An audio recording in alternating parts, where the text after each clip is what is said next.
Good evening, and welcome to the television graveyard. We are your TV necromancers, Laura Prince and Noah Houlihan.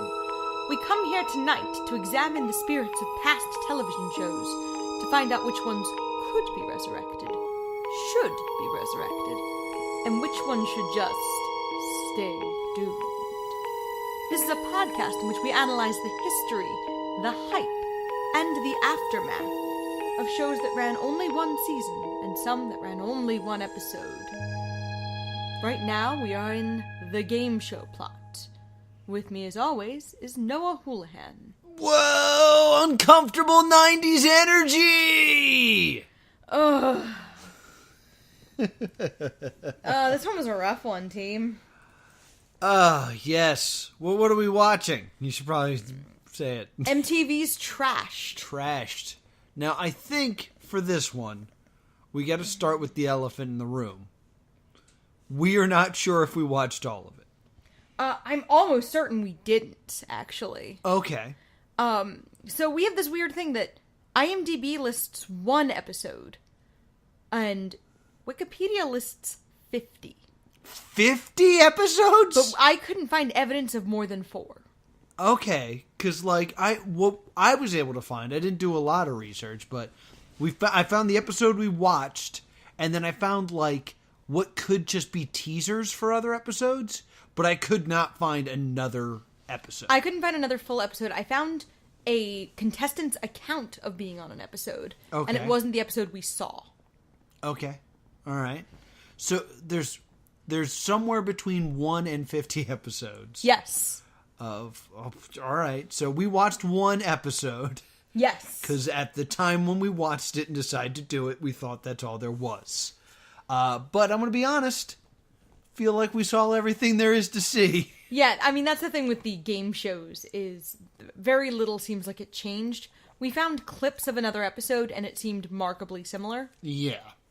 So, let's go through this episode of Trashed. The episode we saw was from April 1994. Okay. And it had these very, embarrassingly 90s intro.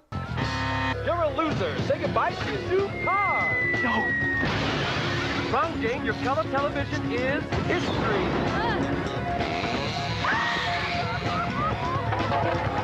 Really foul. Yes. And the two teams were Dave and Jace, who were both white dudes. Jordan, who is a black man, and Michelle, who is a white woman, as the other team. This strikes me as important a little later. Okay. So the premise is, you're asked questions about pop culture, about very contemporary pop culture, including a lot of music videos, which ties into what MTV was back then. Yeah. It was still kind of on brand. And if you lost a round, one of your team's possessions was destroyed. Yeah, to be on the show, you had to bring in something of value to you that could get destroyed. Right. So the two teams, they brought Dave's electric guitar, Jace's boombox, and Dave's backpack. And now this was the first time I had a problem with this show, was when the announcer was reading, he was like, it was a sentimental backpack before Winnie opened for Ozzy Osbourne and before Ozzy threatened to bite his head off. And I was like, oh, they're making up facts about these items. Yeah. So that was the first time I had an issue with how the show was run. Michelle and Jordan, it was Jordan's tape collection, remember, 1994. Yes. Michelle's boombox, and Michelle's prom dress from, quote, the most important night of her life. Well, it wasn't a boombox. It was a full stereo. Stereo, excuse me. Yeah. So what's interesting is the first words out of host pre-monster Chris Hardwick Yeah. are, okay, all right.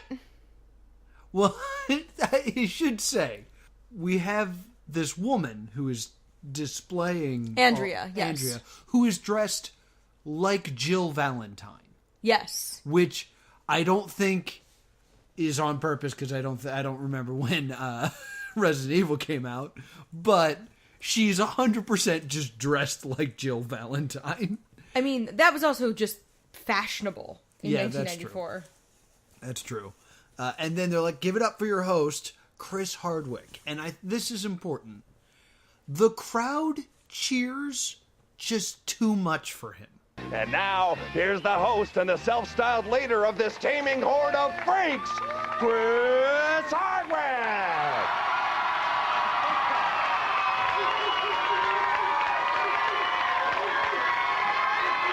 Okay, all right. Okay. Whoever gets this right gets to pick the first possession of their teams to be trashed. Hands on your buzzers. I mean, this would have been, I believe, was this pre or post Singled Out? I don't know. I mean, I'm guessing it's just MTV energy. Yeah, because Singled Out is after this show. So, I don't understand. I mean, even if this was after Singled Out, I don't think anyone should be reacting that loudly to the guy who hosted Singled Out. Yeah, that's or the guy true. who hosted Trashed.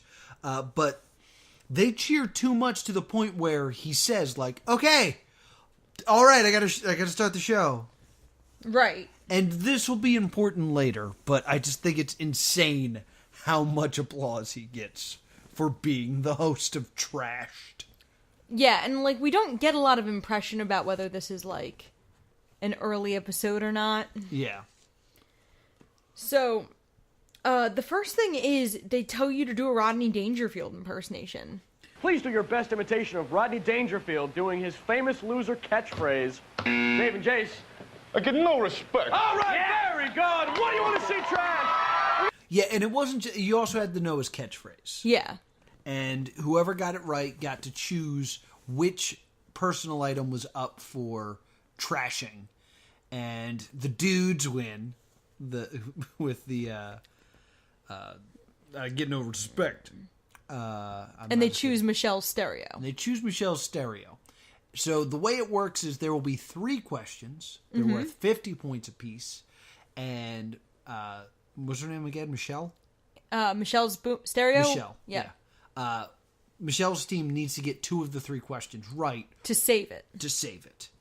And it's pop culture questions, but through this, like, weird lens of a weird character. A wacky character. Because the first one is Hollywood's most flamboyant historian. Time to visit with Hollywood's most flamboyant historian, Shane Gray. Thank you, Christopher. When I used to work on Joni Loves Chachi, I was his dialogue coach / personal trainer. And I was always getting in fights with the network over the direction of the show. Well, Chachi always kept himself in tip-top shape, what with working out, running, jogging, kickboxing. He had abdominals you could scrub your underwear on. He used to mention another show he was on before, had something to do with the Fonzer and Richie. Toby, could you get me my photo album? What star of Joni Loves Chachi is he talking about, Dave and Jace? And it's a camp gay joke. Yeah, it's just a guy just talking. And I think he was on the Ellen sitcom? Yeah, he was very effeminate. He was very... No, he was played up as a gay stereotype. I know, but I was trying to figure out if he was on Ellen. Oh, I don't know who he is. Oh, you didn't know who he was? No, I never... the rip on YouTube isn't the super greatest quality, so it was very hard for me to, like, figure out who people were. In any case, he looks like the fat guy from Ellen. If you guys remember the Ellen sitcom. And, yeah, he's just an effeminate guy who tells stories about being on a set, and you have to figure out who he's talking about. Which is a kind of fun gimmick to do trivia. Okay. But it's not done well here. No. Because this reminded me He totally was the guy from Ellen. Nailed it! I just saved my... What's something I'd risk? I just saved my portal replica gun. Yeah, except that I never believed any of these things were of significant value to the contestants. That's something I'm going to get into a little later. Yeah, it's debatable. I have theories about that as well. But it's a very, like, long, awkward gay joke. Yeah. That's something Didn't that... age well. Yeah, like in 2018, 25 years down the line, is actually just low-key a little horrifying. Mm-hmm. Because the thing is, though, and this will not be the first time we see this, it doesn't do well as a bit. No. Like, it's not like you hear silence from the audience. You hear, like, uncomfortable laughter, which means, like, we're watching comedians just die in front of an audience. Yeah. And it's insane to me because the solution to this is, we'll just throw a laugh track over it. But no, not Slipshot MTV in the early 90s. They're just like, it's good enough. Put it on television. The show does look overwhelmingly inexpensive. Yeah, I mean, I actually think the set looks amazing because it's supposed to look trashed. It's supposed to look thrown together and not great. To the point that, like, the scoreboards for the different contestants are in different fonts. Like, right. They're not matching. And I thought that was... Chris Hardwick wonders aloud if one team's is broken at one point. Yeah, because they're doing so poorly. So I think the set looks... I think one of the few charming things about the show is the set and how it looked. Fair. Excuse me. So they ask these terrible questions. Yeah, they're, like, very dumb. And Jason, the dude team, are successful, so they're going to destroy the stereo. And I'll admit, I love this. Okay. They're about to destroy the stereo, and they're like, wait a minute, it's the girl from the Aerosmith video. Yeah, it was from, like, the Crazy video. I think it's either Crazy or Crying. Yeah, it's Alicia Silverstone before Alicia Silverstone was famous, essentially. Yeah. And they're like, oh, wait, put the stereo down. It's the girl from the Aerosmith video. And they cut to the shot of where she jumps off the bridge. And then they cut back and just a body falls and smashes the stereo. This is a good, timely joke. Yeah, I mean, this is very much a product of that moment. It reminded me of Attack of the Show. Okay. Because there was an episode where they were talking, and it was during the Balloon Boy scandal. Right. So they would just be talking, and all of a sudden the Balloon Boy would just go by. And they're like, oh no, here it comes again. And that was the whole bit. Okay. Like, the idea of taking something very, very topical, hitting a joke in a setting that's not really a comedy show, but a game show. Right. I think it's well done in this moment. End of compliments for this show. Yeah, I didn't love it because it hinged on a suicide joke. Well, have you seen that music video? Yeah. Do She's fine. Yeah, she bungee cords and gives the finger. Yeah, but, like, I don't know. I thought it was in poor taste. I mean, I know I think by this point I already didn't like the show, though. So yeah, that's not... I wouldn't be surprised. So it's hard for me to, like... Sometimes when I don't like a thing, it's very hard for me to come back from. Yeah, my thought is, I know she's fine in the video. Like, I just assume that, like, oh, instead of it being a bungee cord, she lands on a stereo. Okay. So, I thought that was a fun little... It showed that they were trying. Yeah. Because they could have easily just dropped a bowling ball on it and called it a day. Yeah, they definitely seem to be pushing hard for that, like, creative destruction. Yeah. Because that seems to be their thing, that's their gimmick. That's what they have to offer. Yeah.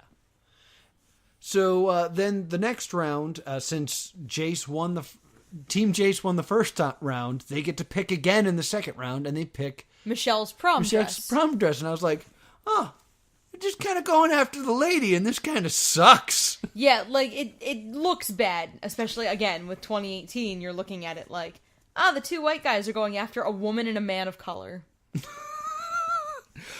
I don't think I'd go that far. No, it's just, like, they go after all the girl stuff. The only girl around on the set other than that is Andrea, and she seems decorative.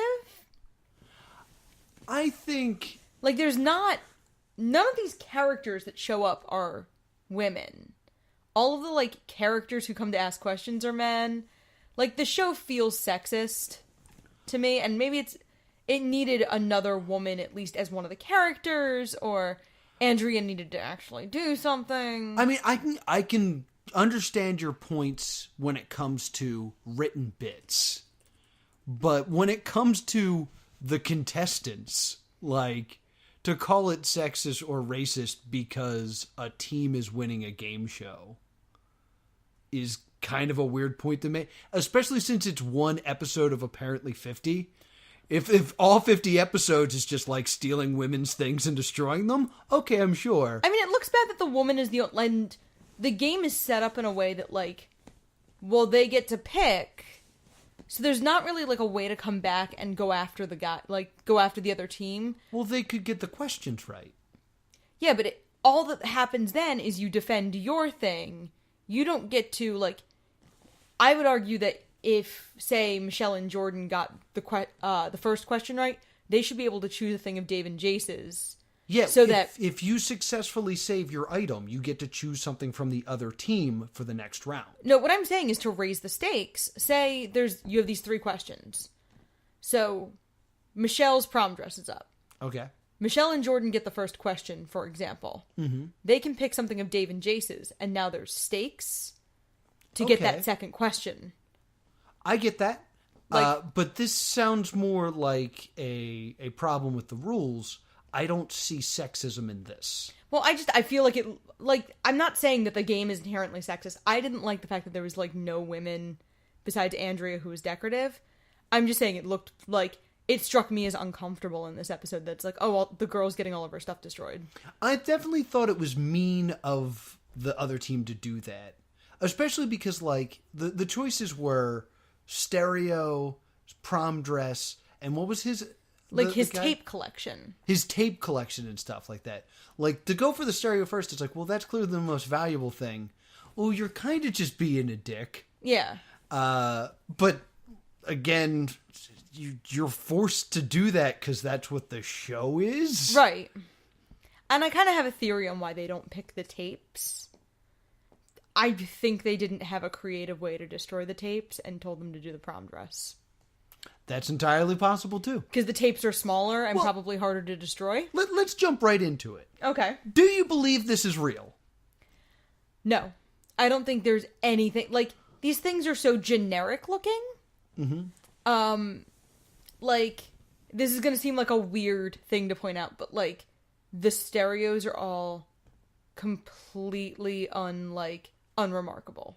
Yeah, there's nothing remarkable about any of the things here. There's no stickers all over them. There's no, like, this machine kills fascists graffiti on them. Yeah, and I don't remember if it was this episode or in the clips of stuff we were looking for, but a TV gets broken. Right. And they drop an anvil on it, which is, like, fun, Looney Tunes way of destroying something. Yeah, that's in this episode. It is in this episode. It's later, yeah. And when it gets destroyed, Hardwick actually says, What a weird Wiley County ending to that lovely TV circa 1973, all right? Yeah, like, kind of calling out that it wasn't new looking in any way. Yeah, which made me think that either A, he doesn't give a shit about this television because it's old, or B, this isn't real. Like, I imagine these are really their possessions. Like, I could see these being, but they're not, like, there's something Michelle and Jordan bought at a yard sale on the way here, like... Well, because I did have the thought of, how important is your prom dress that you're never going to wear again? Yeah, like, I don't know, because I'm very unsentimental about that kind of thing. Mm-hmm. Like, my wedding dress is currently in a garbage bag in our closet. So, like, yeah. I'm a bad example. Because, I'm going to be honest, I 100% did not buy the show. No. I was like, oh, they're just breaking stuff. This is just to see things broken. I don't believe that these people have any attachment to these items. Yeah, the audience, or not the audience, the players also didn't really have any kind of emotional reactions when the things were destroyed. Well, I did notice that when things were destroyed, they put up, like, bulletproof glass, which was probably not bulletproof glass, and they put on goggles. Mm-hmm. And when they were cutting back, they were taking them off almost as if to hide that happened. But, like, there was no reaction. Like, yeah, it was there to protect. Like, that was one of the few things that was responsible about the show. Is it was there to protect. Mm-hmm. Especially if you're dropping, like, an anvil on a TV, you don't want a piece of glass to fly off. Right. Hit a contestant and MTV gets sued. Right. But I did not buy this. I was kind of expecting you to find research and be like, nah, this whole show is a bunch of crap. I mean, there isn't much on it. It's this weird little show. There's just not a lot on it. Okay. I mean, when you think about the fact that there's allegedly 50 episodes... and that no one cares. And there's very little on it. So in any case, it's rinse and repeat. That exact concept for a large portion of this show. So they ask some questions through another wacky character. Encyclopedia boy. And something gets destroyed. Now, it's worth noting that we get, I forget, he was a cabana boy or whatever? Yeah, sorry, you jumped ahead, like, real far. I'm jumping ahead because I don't feel like there's a lot worth talking about. So well, I was going to talk about how the prom dress gets destroyed and... Okay, we can go through that. Like, the dress gets dunked in ranted bean dip and sliced up with a katana. Mm-hmm. So they clearly, like, had a plan in place to destroy it. That's why I kind of think they don't go with the tapes. Yeah. I think there's extensive coaching on what things to go after. Mm-hmm. And also in the rip that we saw, there were ads, and they were really fun. Yes, I don't think that they have anything to do with our review, but it was fun to see old commercials for Levi shorts. I mean, if anyone's watching this, they're probably going to watch it on the same YouTube rip. That's a good point. So, probably it's not worth it. I mean, it's worth mentioning to me that, like, the vintage ads are interesting. Yes, and far more entertaining than the show. Yeah, that's kind of why I wanted to talk about them a little bit. You get to see a Macho Man snap into a Slim Jim ad. Mm-hmm. There's an ad for Cereal Mom. Oh yeah, Cereal Mom. A lot of movies. Yeah, this was actually, like, far more interesting than the show. In the second round, it's Jace's VCR, Jace's boots, Dave's watch, Michelle's boots, Jordan's blow dryer, and Jordan's TV. And they pick Jordan's TV, and there's an anvil dropped on it. Yes. At this point, the show feels one-sided and hard to be invested in. Yeah, I mean, and that's, maybe we caught a bad episode. Maybe, yeah. But, like, it's just this other team getting demolished. Yeah. And it should be noted, one of the items that is at risk is a VCR. Right. And then later in the episode, there's a part where they're like, contestants may receive a VCR. And it's like, oh, you're legitimately not risking anything because you're getting a new VCR at the end of this episode. Right. And, like, again, everything looks very unpersonalized. Mm-hmm. Like, it's, a seafoam green prom dress that they probably bought at Goodwill. Mm-hmm. Like, nothing here looked personal. And then we get the greasy boy, who's the pool cleaner to the stars. That's right, the pool cleaner to the stars. And it's baby Brian Posehn. It's Brian Posehn, and he super eats it. Like, he really He gets no laughs, and it's to the point where, like, you're unsure when it's over. Let's check in with Greasy Boy, the pool cleaner to the stars, and get the scoop on these upcoming music videos. Hi. How's it going? These people, this guy, and his wife, they seem nice enough, but there's something weird in their filter. Hey, what do we have here? Oh, that's good. What Whitney Houston Bobby Brown video was he working on? Yeah, it's bad. Like, it's like, oh, is the bit done? All right. What pool was he cleaning? Yeah, like, the questions are asked in such a way that, like, there's a beat to figure out what the question even is. Well, because sometimes the question is basically being asked by the character. Right. Where it'll be talking for a while. It's like, oh, whose pool is that? And other times it's like, clearly he was talking about Slash. What band is Slash the guitar player for?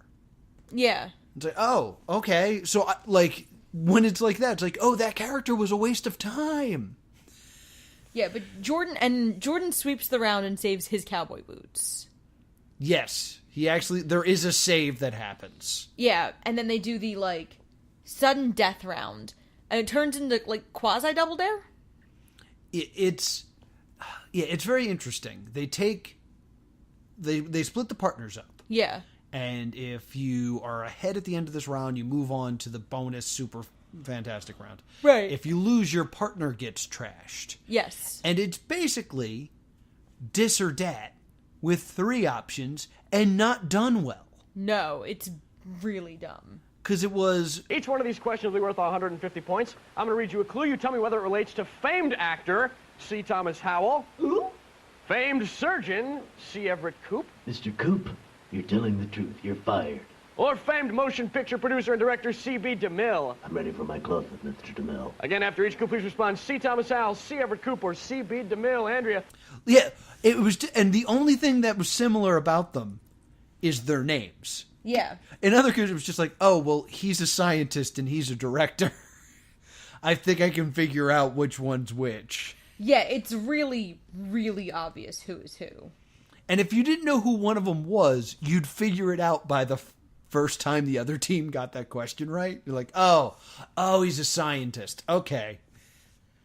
It's not done very well. No, and they're very obvious and it's just a test of reflexes. Although it does seem like you couldn't answer until after Chris Hardwick was done. Yeah, this is a major problem I have with game shows. Because you can see the dude banging on the and you buzzer. can hear it. You hear like click, click, click, click, click, click, click, click, click, click. Right, 1956 director Charlton Heston in a classic remake of his biblical epic, C.B. DeMille. And then it's not until he's done talking that someone buzzes in. And there are times where you hear both teams doing it. So there begs a question of that there's what's it called? Player one priority? Yeah. Where if you're the first in the circuit, you will always buzz in first. And that seems to be a situation where that could be an issue. Yeah, I could definitely see that. And team one always seems to be winning. Yeah. The show is bad. And then they have this thing where, like, so Jordan gets trashed. Oh, they have the speed runs after, sorry. Jordan gets trashed, and then Jordan and Michelle are given 10 hours community service each. Well, let's talk about how he got trashed. Okay. They bring out a fraternity, or the alums of a fraternity, and they drink beer over top of them, and then they throw up on him. And one of them's Doug Benson. Yeah, I mean, good for Doug Benson getting work. work. There he is. Good for him. And then they run away. Yeah, it's still bad. Yeah, like, you didn't feel like he got trashed. You feel like he got spit on. Yeah, and they're wearing, like, a Double Dare style onesie. Yeah. Yeah. It's like, it wasn't interesting. It was just kind of like... And, like, once you saw them come out, you're like, okay, I get what's going to happen. Then it's happening. All right. You didn't even do it that well. Okay. So then, Jordan and Michelle get assigned 10 hours of community service to help save the rainforest because it's the 90s and that's the only charity anybody does. Is that what happened? Yes. Okay. And then we get to the speed round at the end with the two. We need to talk about this more then. Okay. If you go on the show and you come in second, you then give to charity? Something good came out of this show, is what I'm getting at here. So I was reading another contestant's experience with the show, and they said they lied and gave the producers wrong phone numbers at the end, so they didn't have to do the community service, because they were so mad that they got nothing and got community service. The fact that they waited till the end of the show to be like, all right, so we've destroyed all your Star Wars action figures and all of your mom's records. Give me your phone number. We have an inconvenient Saturday for you. Yeah, like that's what it is. And then we get to the speed round, which is like, name that artist. I liked this. It was, your partner sat with 3 TVs behind him, and you sat with 3 TVs behind you, and you had to get them to name the artist video that was playing behind them without singing the lyrics, saying the name of the person in it, or naming another song that they've done, or doing like rhymes. Yeah. So like, it sounds kind of easy, but like, if NSYNC's Bye Bye Bye was playing behind me and you couldn't say anything about it, all you could really say is like, oh, they're hanging by strings and boy band. They're on a train now. You could say boy band. You could say boy band, yeah. And then I would be like, oh yeah, that's the NSYNC video. It's a very interesting game. Except that one of them is Guns N' Roses, and I believe one of the players goes, Guns. Ready, set, go! What does it look like? Come on. Bums and Guns N' Roses. That's right, Jake, Stu. Like, one of the players... Oh, I don't remember that. One of the players, like, leads him really... I know that one of the bands is Kiss, and the guy just goes, smooch, and he goes, oh, Kiss. Yeah. And I was like, wow! What a great idea to use synonyms! Yeah, which is not against the rules. So they, like... It's an interesting game. Mm-hmm. It's faster paced than the rest of the Yeah. show. Nothing's being trashed. Yeah, and then the which is odd to me to have this bonus round where like nothing's at stake. Well, Because it could have been fun to have like an ultimate winner who gets a bonus prize. And have the teams turn on each other a little bit at the end. Well, your friendship is trashed. I guess the bit is you've risked your things and you've won. So now you've earned the right to win a trip. Right. Because you had to do this to win a trip to a country that I'd never heard of. What do you mean? Like winning the game and beating the other team. What was it, like? Where was the trip to? I don't. They said it at the beginning of the show, and I was like, I don't know what that is. They said it was a European vacation. Are you talking about the fact that the company was called Kontiki Holidays? Yeah, what country's Kantahihi? That's the name of the company. Oh, I thought that was a country, and I was like, that's like, a weird country. That's like Must how be one of the, those 90 countries. Oh my god. That's like how if you ever have like a Disney travel agent, they're always called like Magical Adventures. We can't use Disney's name because we'll get sued. Oh. All right, I didn't realize. In any case, like, I kind of get the idea of you bet your stuff, you've won, so now here's your chance to win a prize. Okay, I get it that way. I think it would have been more fun if you turned on each other. Yeah, that would be and fun. And it would, like, trash your friendship. I like that idea a lot, actually, the more I think about it. Yeah, there could have been a lot of ways to improve the gameplay in this and make it, like, more interesting. The whole game feels very surprisingly low stakes. Not very funny. It's not very funny, and, like, it is very kick you while you're down, because, like, if you win, you keep your stuff, and you go on a trip. If you lose, you just lose all your stuff. Right. And it's just like, oh, all right. And you get, like, a parting gift. Yeah. And like a Star Trek DVD, or, excuse me, Star Trek video. In the one I was reading, that's what they were given. A Star Trek video? Yeah. Now, so you read an interview with someone that was on the show? Yes. Was their stuff trashed? They say it's theirs, but again, it's like Simpsons videotapes, a Yoda pillow, and Darren's Birkenstocks. What was the last thing? Birkenstocks, they're sandals. Oh yeah, because I know I have deep attachments to my flip flops. This is dumb. Yeah, they do act like it is their stuff. It's not very interesting. Well, here's the main problem I have with this show. This is what I did on my show. The whole point of the Plus 2 Comedy podcast back in the day is someone from the crowd got to come on and be on the show, but they had to risk one of their own prizes. Right. And either you lost your thing or you won a bunch of stuff. And it was to add this idea of stakes and things like that. This doesn't do it as in a fun way. No, like this show feels kind of mean. Yeah. But like inauthentically mean. Like it feels like it's trying to be mean, but also like that these things don't mean anything to the people really. Yeah. Because I'm guessing you don't bring your actual favorite stuff on the show because there's nothing seemingly legislating that. Because one of the items was a backpack, and like I don't know how you get like really attached to a backpack. And it was an ugly backpack at that. Yeah, like I have a few bags that I'm like attached to, but nothing that I couldn't just rebuy. Exactly. And the show just does a poor job of making me feel attached. But we might be looking at this through 2018 eyes. In 1994, it was much harder to get on television. That's true.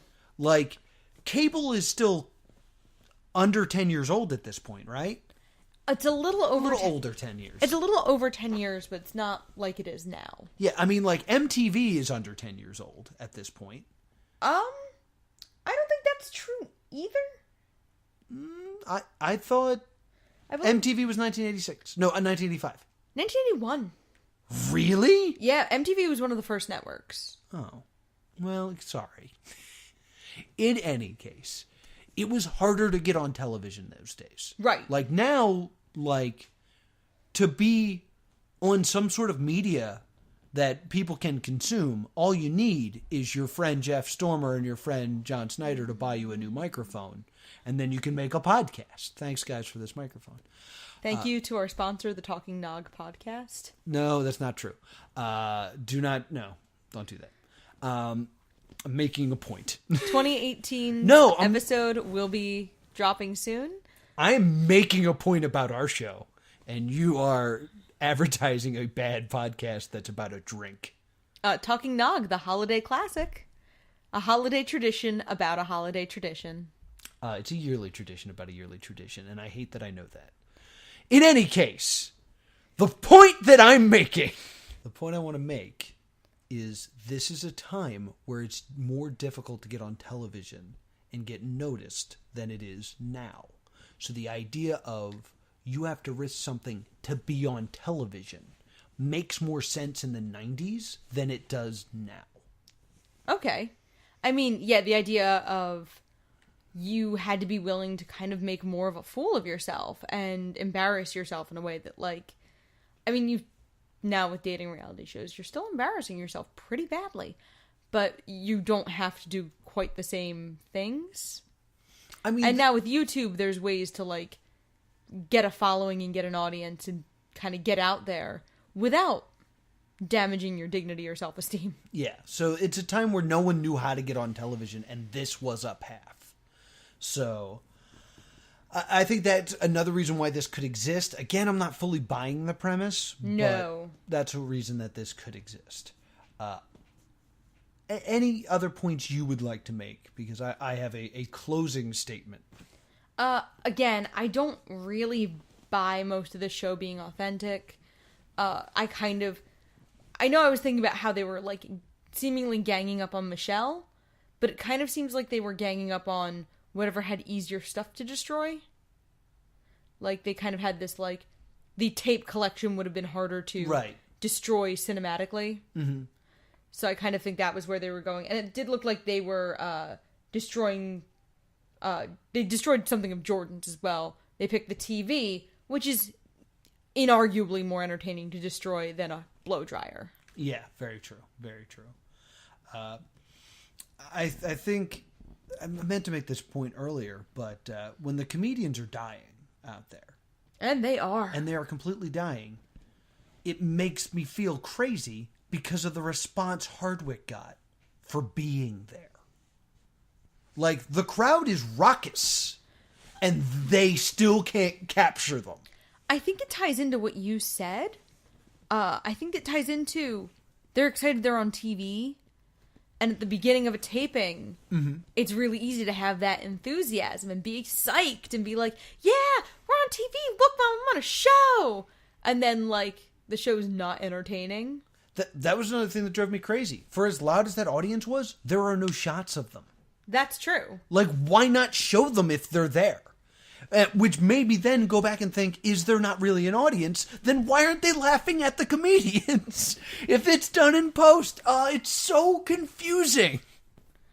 Yeah, it's not a well-produced show.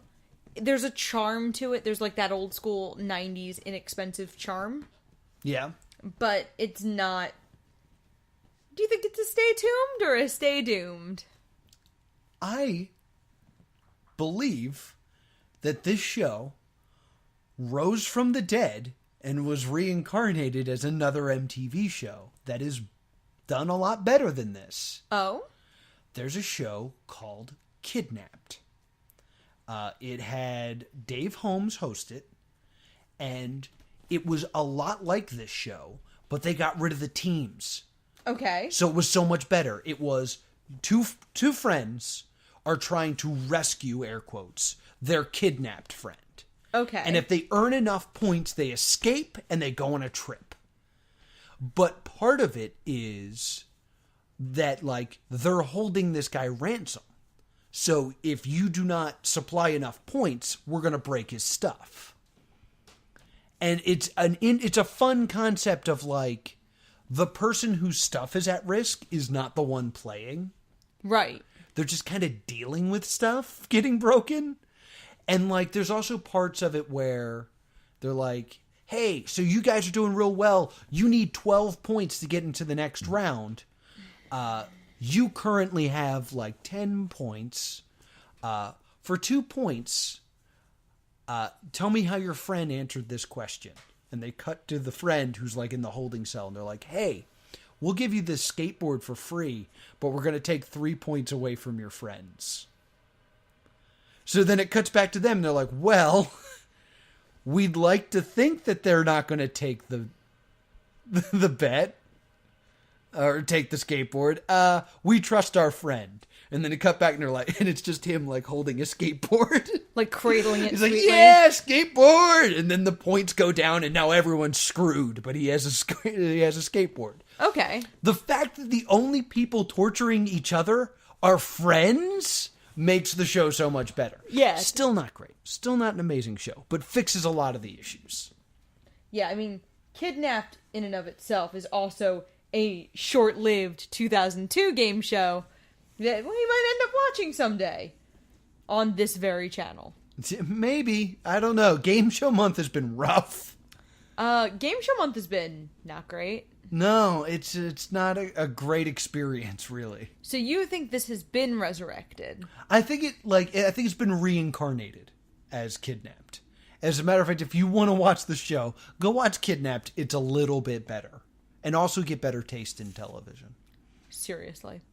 Unless you just like 90s ads. Yeah. I would say this is a hard stay doomed. Mm-hmm. It's a cool, like, there's cool aspects of it, like all the up-and-coming comedians who are able to, like, kind of cut their teeth here. Mm-hmm. But, like, it's bad. Yeah, it's kind of interesting to be like, oh, there's Doug Benson. Cool. It sucks to be like, to watch them fail and not even, like, in a fun way.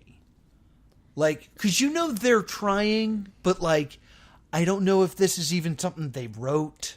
Yeah. It's just not fun. And the comedy's not good, or it's very one note. It's very bad college improv. Yeah. It super wants to be remote control. Yeah. That's what it wants. It wants to be remote control, and it just isn't. Yeah, it's bad. It is bad. Yeah, it's a bad show. It's a bad show, and we're done. And I want you to hear the anger in my voice watching one episode and some other clips I found on YouTube. When I found out there was 50 episodes sitting here right now, I was infuriated. It's fun. It's funny because it was 50 episodes, but it still ran for less than 5 months. Yeah, I bet it ran in syndicate like every day at 6. Because that's what MTV used to do with their game shows. Yeah. So, I mean, it could have run, quote, 50 episodes and then, like, really just been... That might be another reason for the low audience participation. Because they might have been doing 4 or 5 episodes a day filming. Yeah. And the audience is super psyched because they're told strictly by the producers. Like, we're starting an episode, get excited! And they get excited and then they're tired again and they don't care. Another point is... This would have been smack dab in the middle of the run, an April episode. Yeah, that's true. But another thing I want to say is it's clear that this show cost nothing. Oh, yeah. Like, you had to pay Hardwick and the other, like, little actor guys and stuff like that. But, like, it's rare that someone wins the trip.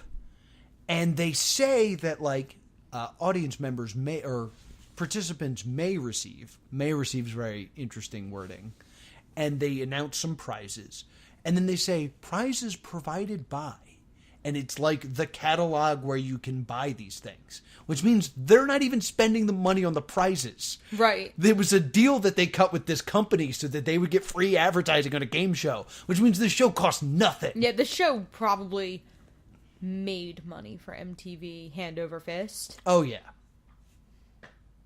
It's not very good. No. It's a hard stay doomed. This is a 5 Monday month.